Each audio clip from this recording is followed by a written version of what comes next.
আন্দোলনের শিক্ষার্থীদের হাতে নেই। আজকে সেই আন্দোলনের নেতৃত্ব চিন্তায় হয়ে গেছে জামাতা ডাকাতদের হাতে।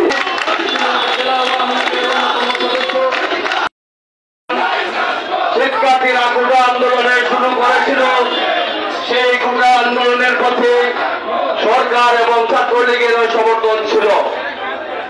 আমাদের প্রধানমন্ত্রী পরিষ্কার বলেছেন এটা সংস্কার আমিও চাই, কিন্তু যেহেতু আদালতে একটা রিট হয়েছে, আদালতের সেই রিটের নিষ্পত্তি না হওয়া পর্যন্ত আমি যদি কোনো ব্যবস্থা গ্রহণ করি তাহলে সেটা সরকারের আদালত অবমাননায় সামিল হয়ে যাবে। সুতরাং শিক্ষার্থীদেরকে ওই রিট পর্যন্ত অপেক্ষা করার জন্য অনুরোধ জানিয়েছেন এবং তিনি এও বলেছেন যে আগামী দিনে আমরা আশা করি ছাত্রদের সেই সংস্কার আন্দোলনের যে যৌক্তিক দাবি সেটা থেকে যারা নাকচ হবে না, তারা আশাহত হবে না, তাদের সেই দাবি ন্যায্য দাবি তাদেরকে অধিকার দেওয়া হবে। কিন্তু তারপরে আমরা লক্ষ্য করি আমরা 13-14-15 সালে যেমনি ভাবে যে অপশক্তি বাংলাদেশের মানুষকে জিম্মি করে এই আওয়ামী লীগ সরকারের পতন করছে, যারা ক্ষমতা যাওয়ার চেষ্টা করেছিল, আজকে আমরা লক্ষ্য করছি শিক্ষার্থী ভাই বোনরা যারা কোটা আন্দোলন করছে, আপনাদের নেতৃত্বের প্রতি বলতে চাই আজকে সেই কোটা আন্দোলনের নেতৃত্ব আর কোটা আন্দোলনের শিক্ষার্থীদের হাতে নেই। আজকে সেই আন্দোলনের নেতৃত্ব চিন্তায় হয়ে গেছে জামাতা ডাকাতদের হাতে।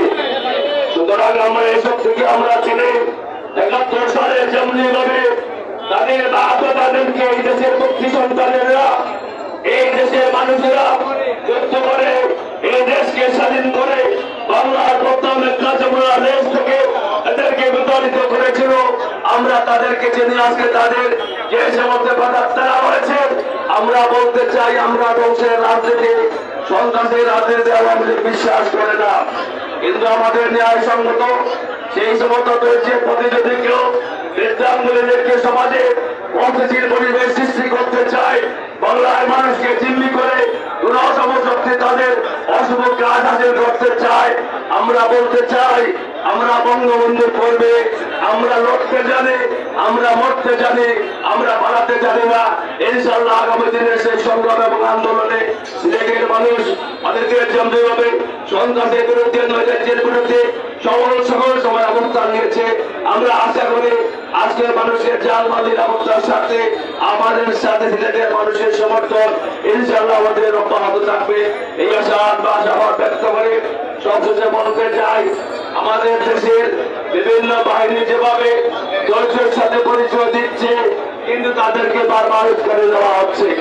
আমরা বলতে চাই একটা নিয়মিত বাহিনী, দেশের একটা সাংবিধানিক বাহিনী, তাদেরকে যদি চ্যালেঞ্জ করা হয় তাহলে সরকারের হাত অনেক লম্বা, আপনারা 24 ঘন্টাও দিতে পারবেন না। সুতরাং দয়া করে এই পথে গিয়ে আমাদের প্রাণ নাশ করবেন না, এই ছাত্র সমাজের লাশ আর জড়াবেন না। আপনারা আপনাদের দাবি আদায় করতে হয় পরিষ্কার ভাবে, আপনারা রাজনৈতিক পরিচয় নিয়ে আসেন, আপনি বিএনপি করেন, আপনি জামাত করেন, আপনার দাবি নিয়ে সরকার পতনের জন্য রাস্তায় আসেন, আমরা মোকাবেলা করব। কিন্তু আপনারা ব্যর্থ হয়ে আজকে একটা ন্যায়সঙ্গত অত্যন্ত সুন্দর যৌক্তিক একটা দাবি, যে দাবির প্রতি সরকারের সমর্থন রয়েছে, ছাত্রলীগের সমর্থন রয়েছে, সেই দাবির ন্যায়সঙ্গত দাবির নেতৃত্বকে আপনারা হাইজ্যাক করে নিয়ে এই দেশে অস্থিতির পরিবেশ সৃষ্টি করে সরকারের ক্ষতি করবেন। সরকারের একটু দাবিও আপনারা যেতে পারবেন না ইনশাআল্লাহ। সবশেষে আমি বলতে চাই আগামী দিনে আমাদের এই আন্দোলন সংগ্রামের শুরু হয়েছে মাত্র, যদি তারা এই ধরনের সন্ত্রাস হয়েছেন মাধ্যমে সিলেটবাসী অস্থিতিশীল করতে চায়, তাহলে আমরা আমাদের শান্তিপূর্ণ অবস্থান গ্রহণ করবো, যাতে করে কেউ মানুষের অশান্তি সৃষ্টি করতে না পারে, লুটপাট করতে না পারে, গাড়ি ভাঙচুর করতে না পারে, অগ্নিসংযোগ করতে না পারে। সেই জন্য আওয়ামী লীগের কর্মীরা সবসময় সজাগ রয়েছে এবং আগামী দিনেও থাকবে।